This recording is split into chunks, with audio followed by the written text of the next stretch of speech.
My name is Emerson Sklar. I'm the Chief Evangelist of Amazon Alexa, and I'm joined today by James Wilsterman, co-founder and CTO of Volley, the premier game developer for Amazon Alexa.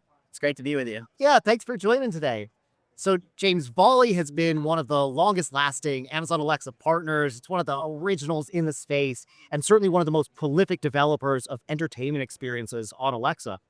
Can you tell me, what was that original journey like? What made you think Amazon Alexa is a good platform to build your business? Yeah, so back in 2017, that's when I got started building games on Alexa with my co-founder, Max. Prior to that, we were working on other platforms where we thought maybe there could be a new form of gaming, which was more, free form, natural language. We were using text message platforms to build games and trying to experiment with little trivia games like that. But when we saw Alexa, we saw a really big opportunity to not just do natural language, but voice.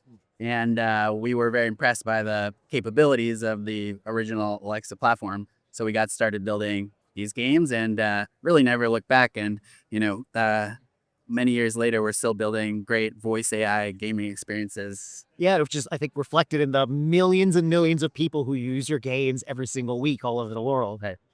We got started. Our biggest hit on Alexa was a game called Song Quiz, still available. One of my favorites. Yeah, and we evolved that into other game show type games. Like we built a Jeopardy game.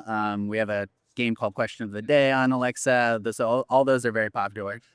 Yeah. And I love that you started so early, because when Alexa first launched, we didn't have a 3P developer solution. It wasn't only till a year and change afterwards that we released a way for companies to build new apps, new skills onto Alexa. And I remember when I saw that, what attracted me to it was how powerful it was, but compared to the technology of today, it was still pretty rough. Right. And it required teams to learn how to be voice experts and to learn how to do conversation design and learn our SDKs. What was your learning journey? What was your experience back then? Yeah, I think, it's all changed so much in the last 8 years, but I think back then, everything was intent driven and everything was essentially a voice command. So you had to build these games around the capabilities of the intent system, being able to build a game that could recognize a preset list of commands. So in the case of Song Quiz, that was artists and music song titles, right? In the case of Jeopardy, that's very specific answers to each question in the game. When we got started, we didn't know what would work, and we experimented with things like a spelling bee, where you would have to spell out each word, but the technology wasn't great at it still isn't really great at recognizing individual letters. So we had to pivot away from that and figure out what types of voice commands would work on the device and be able to lead to a fun gaming experience. Yeah. And that's one of the interesting challenges, unique, I think, to conversational experiences, is there's the challenge of will it technically work? And there's stuff that you can hack together to get technical work. But then is it fun? Is voice the right interface for it? Does it make it engaging or better than I could do on some other kind of platform? Well, and that's how we eventually got to Song Quiz, was realizing that it was more fun to play that game in voice than it would be to do it in multiple choice or typing your answer. When you hear a song on the radio, you want to just shout out. If you're playing that game in the car or something with you just want to shout out the artist and the title. You don't want to sit there typing it, right? So we found games that would lend themselves to voice and built the experience around that. And I don't know if you heard, but a few years ago, this thing called large language models suddenly became very popular, kind of reinvigorated excitement about conversational AI. How has your experimentation been? How long have you guys been working on it? Yeah, we definitely have been keeping an eye on this technology for a long time, going back to 2020, 2021. And we were playing around with it. We built some really fun little experiments, even on Alexa, where you could talk to a pirate character. Yeah. And it would use an LLM to power that character. We got more serious about it, I would say, in 2023. Sure. We started building a 20 questions game, and what we really focused on was now with LLMs, we don't have to have just a pure list of voice commands that the skill or the app or the game can understand. Like you can really open up aperture to anything and get good natural language reasoning processing on that. So a game like 20 Questions is actually incredible for that, because if the AI character host can come up with a hidden object, the player needs to be able to ask any yes or no question about that. It has to be reasoned about what that yes or no question is, and then provide a like intelligent answer, right? So it wasn't possible to build that game before LLMs. Like it was a pure human to human game until LLMs came about. Yeah. I love the conversational nature of generative AI and LLM based assistants. That's one of the most difficult things for me personally. It's something I love about Alexa Plus. It's difficult for me personally because I've trained myself for a decade to talk to it in that kind of stilted speak, and you don't have to do that anymore. Right. I have a 4-year-old. The only version of Alexa she's ever known is Alexa Plus, and to her, it's unlimited. She just talks to it like it is her robot friend, or like it's a companion in class or something. And I think like that was true for us internally at Volley, like having to learn how to adapt to the new capabilities and really figure out how to bring an LLM into a gaming experience, a voice gaming experience in a way that would create, add to the fun and not distract from it, but also not be so tied to how we were doing things before. Yeah. Yeah. Do you have any particular like funny or surprising or challenging moments that you remember from your early days experimenting? Well, I think this 20 questions experience was pretty funny. It was interesting. You could ask any yes or no question. The models, sort of this GPT-4 generation, could pretty successfully reason about whether the object had that property, yes or no, and could respond. Could even make a little joke. The one thing it couldn't really do was to keep track of how many questions the player had asked. So you built so it knew everything about every object in the world, but it couldn't count to 20. So you have to like learn these limitations. I think that those types of things have gotten better, but we're constantly battling the capabilities of the model at the same time projecting where it will be in 6 months, 12 months, trying to decide what types of game experiences to work on.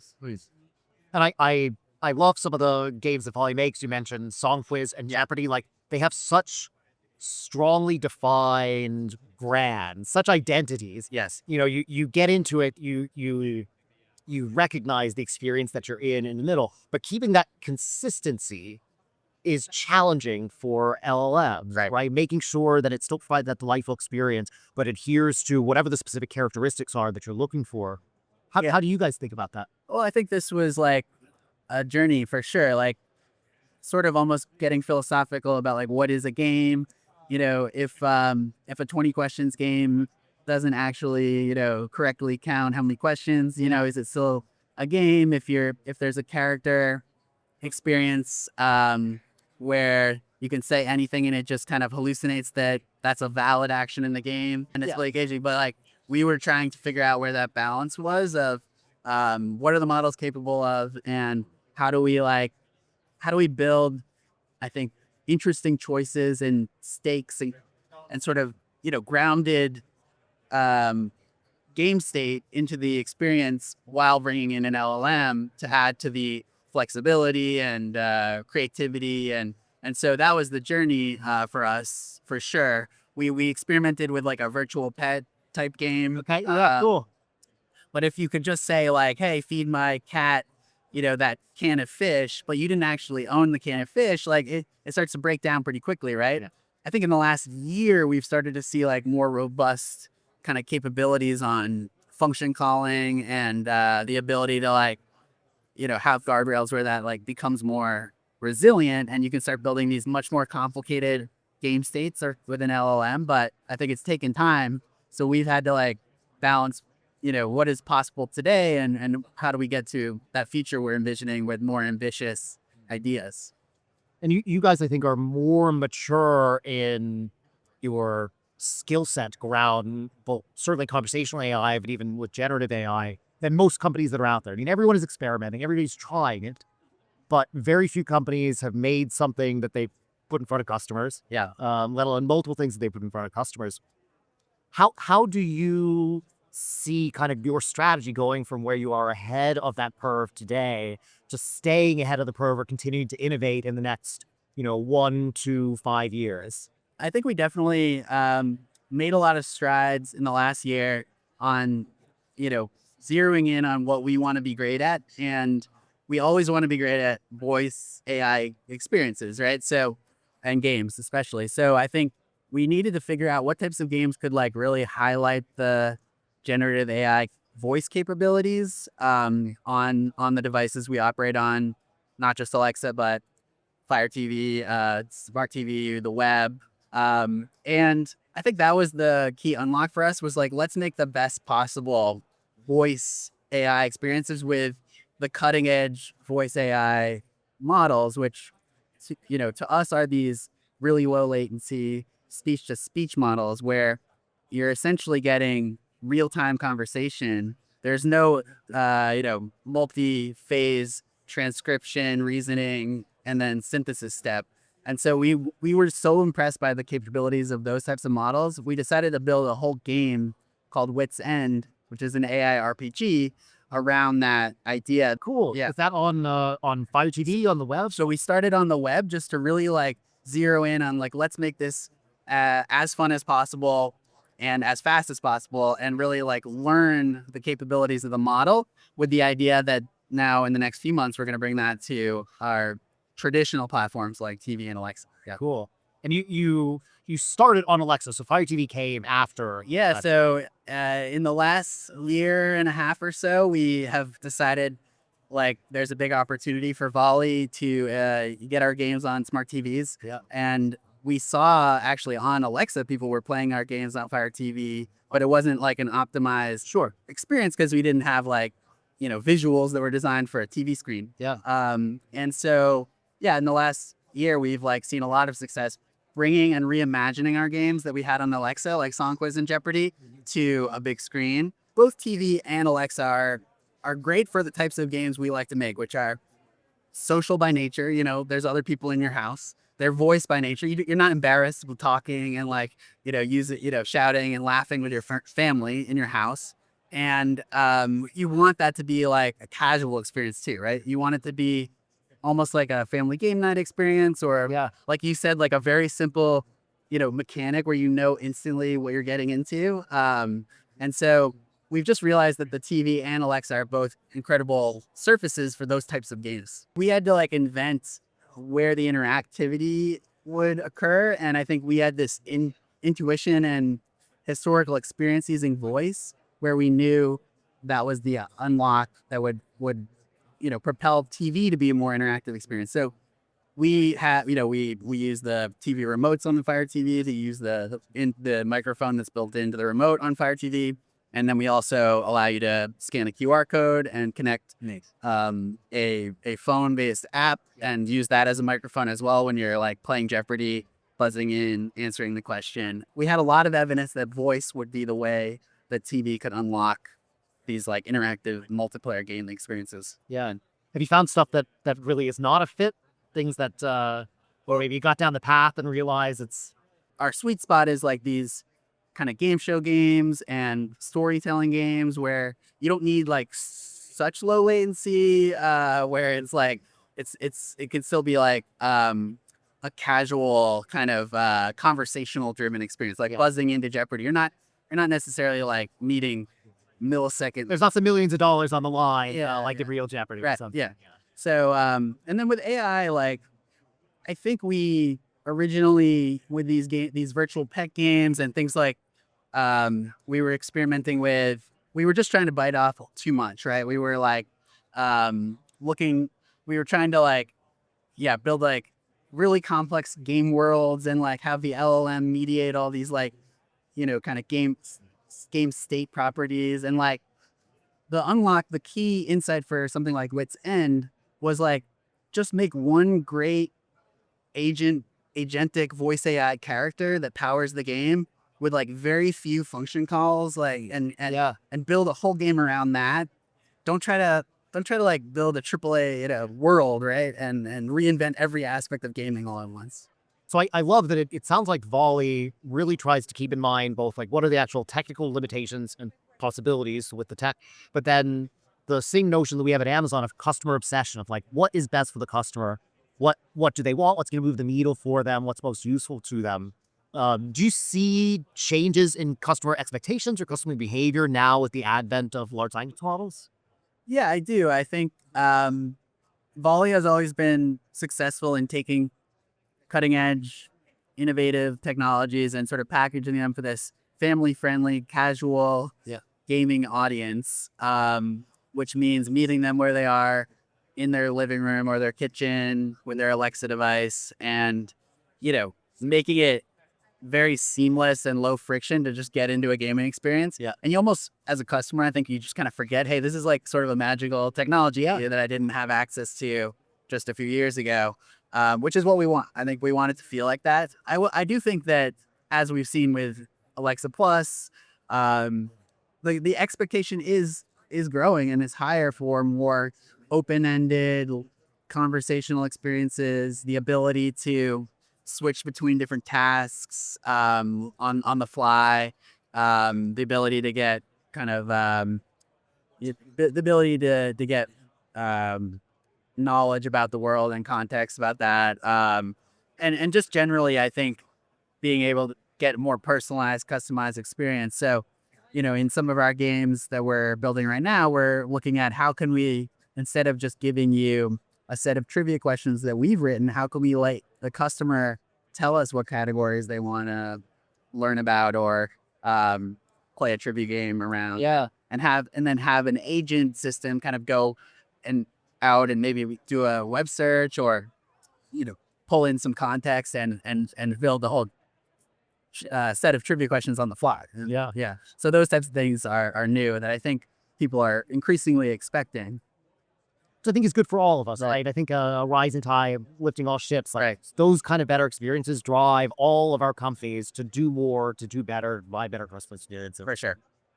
The same way that consumer expectations are changing, I think like the developer experience is really radically changing as well. But there are a slew of fantastic agentic coding tools, like brand new things that make what a developer is doing day to day radically different than even a year ago, let alone 5 years ago. How did your team adapt to that from like a technical developer perspective? Yeah. So many things have changed over the last year, especially internally at Volley. I think we took a bet that I think was solid early on, which is to say we don't really know where coding and engineering is going and what time frame ourselves, but we know that something's changing rapidly.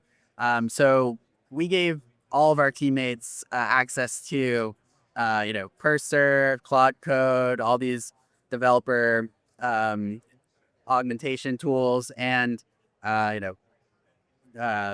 code review, bug finder tools, right? And we kind of said like, we don't want to burden you with like not having access to these, and we don't know which is the best. So why don't you sort of experiment? And I think that's paid off really well over the last year because we got a lot of just kind of shared knowledge between the engineering teams of people trying different things. Yeah. And then I would say what's been really surprising to me and exciting is that our non-technical teams have also seen a lot of empowerment from AI. Sure, And so we have game designers who are now able to like prompt engineer into our games and add new quests or new levels. Like we've seen like artists be able to vibe code, internal tools that allow us to, improve the content in the games. And I think that we've just had to like rethink a lot of different roles of internally how we get these games to production, which has been super exciting. Like you said about non-technical people that suddenly can have a much more technical role and can up level Right. like their contributions, radically changing in what they would have been doing maybe 6 months to a year ago. I think it's incredibly empowering for a lot of folks. Yeah, I think it's been cool to see our product managers, our sort of game producers really embrace it and like be able to run a lot more game mechanic prototypes even before they even talk to an engineer. So by the time it reaches engineering, it's like, a much more polished experience, and Sure. that alone just like helps our velocity. Yeah, that's cool. So I on the topic of velocity, like I think there's incredible innovations that people are doing, but we still have a need to respect the rights and the needs of the end users.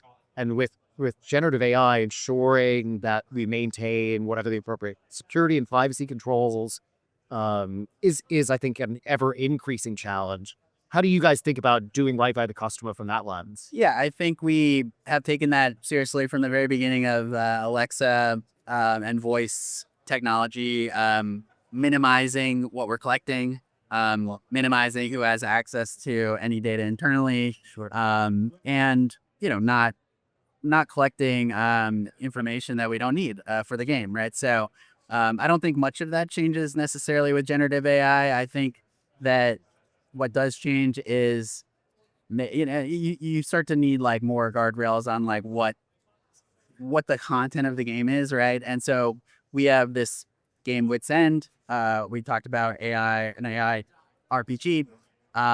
We had to be really thoughtful about like what can you bring into this game? Like if you can bring any character, if you can bring any like weapon of choice. Like, are there limits to that, right? Like, Yeah. So I think that's where generative AI has been like this kind of interesting challenge and exciting thing to work on, where it's like what is the nature of the world that we're building, and what should we allow versus disallow in that experience. And I think a lot of games are gonna run into like those challenges of drawing those lines as they start to incorporate LLMs. We talked earlier about some of the kind of experience, some of the kind of challenges that you guys have faced.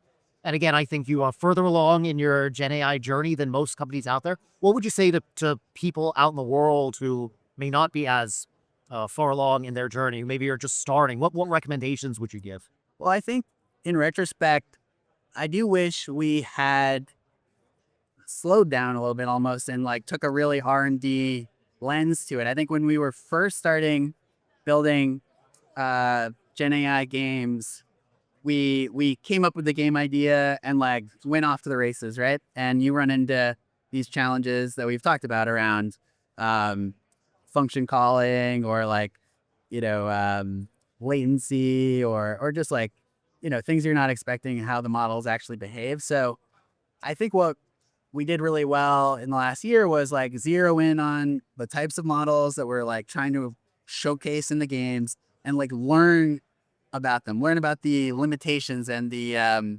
capabilities, and like and take an R&D like approach where you're really just prototyping and testing the limits before you even like imagine this perfect game, right? Because until you know where those trade-offs are between, will this work when I try to do this function call? Will this allow me to have a low latency conversation? I think that was a key realization for us, is like focus on the understanding the technology. Amazing. Well, James, thanks so much for the time. Yeah, thanks so much. It's been great to be here.